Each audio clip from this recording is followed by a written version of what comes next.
6 वर्षांपूर्वीची ही गोष्ट आहे। तेव्हा मी साधारण 15 वर्षांचा असेन। माझे वडील शहरात नोकरी करत असल्यामुळे आमचा परिवार नेहमीच शहरात राहत असे। शाळा, कॉलेज, रोजची धावपळ, पण गावात मात्र एक वेगळीच शांतता, निसर्गाचा स्पर्श आणि नातेवाईकांची ऊब मिळत असते। म्हणूनच उन्हाळ्याच्या सुट्ट्या म्हणजे आम्हा भावंडांसाठी पर्वणीच असायची, तीही गावी जायची। त्या वर्षीही आम्ही नेहमीप्रमाणे गावाला आलो होतो। आजीचं जुनं पण रुबाबदार घर, मोकळं अंगण आणि घराभोवती पसरलेलं रान, सगळं जणू स्वप्नवत।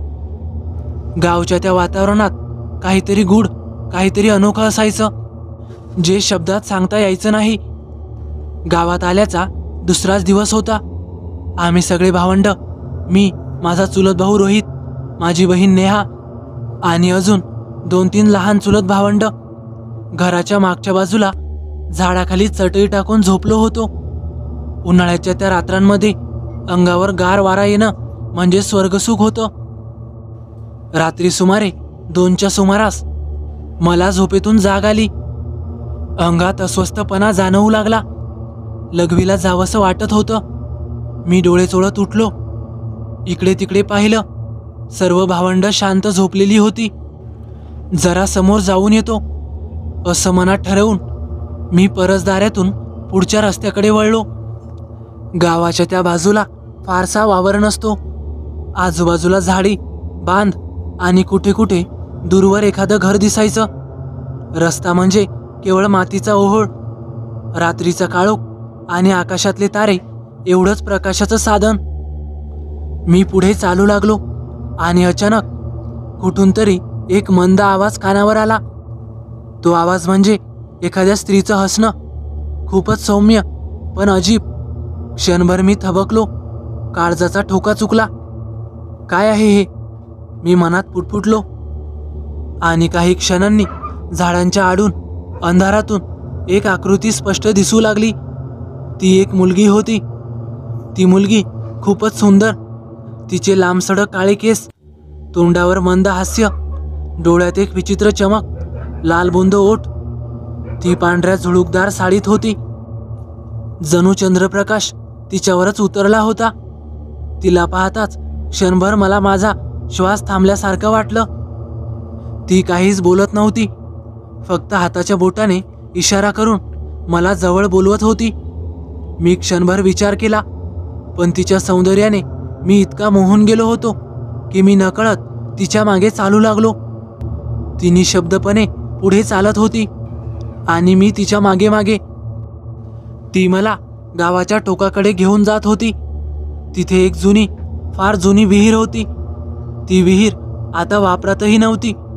आजी म्हणायची, तिथे फारसा जाऊ नको, फार काही बघितलंस तर विसरायला भाग पडेल। पण त्या क्षणी ते सगळं विसरून मी तिच्या मागे चालत होतो। ती थांबली विहिरीच्या अगदी कडेला। आता मी खूपच जवळ होतो। काहीतरी विचित्र जाणवत होतं। हवेत प्रचंड गारवा पसरला होता आणि माझ्या अंगावर अचानक शहारे आले।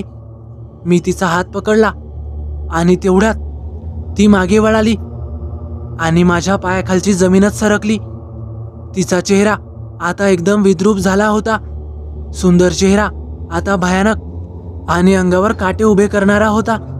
डोळ्यात रक्त भरलं होतं, ओठांच्या कोपऱ्यातून काळसर पाणी ओघळत होतं। चेहरा सडलेला आणि जीभ सर्पासारखी बाहेर।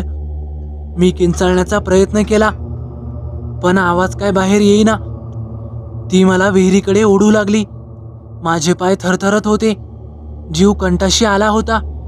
मी तिच्या मिठीत हळूहळू अडकत होतो आणि ती मला विहिरीत ढकलणारच।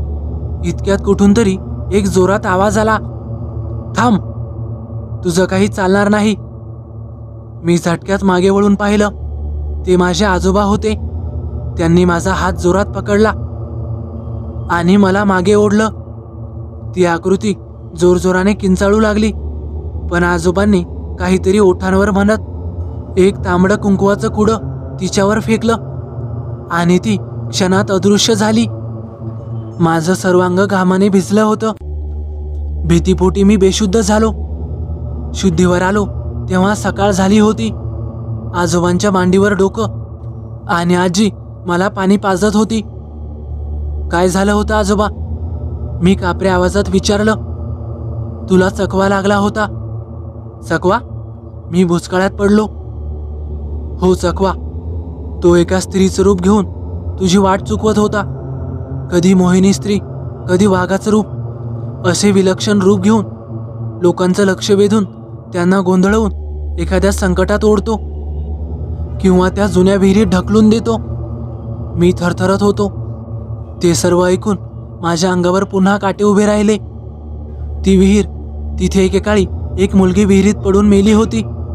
तिचा आत्मा अजून तिथेच भटकतो.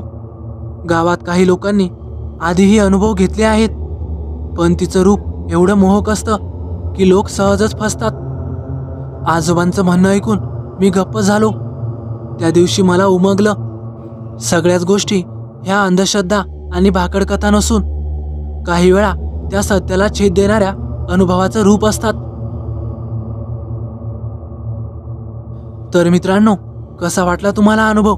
आवडल्यास नक्की लाईक करा, कमेंट करायला विसरू नका.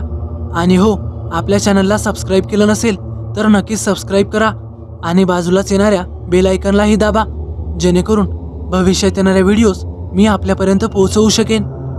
तर चला भेटूया पुढच्या व्हिडिओत. धन्यवाद.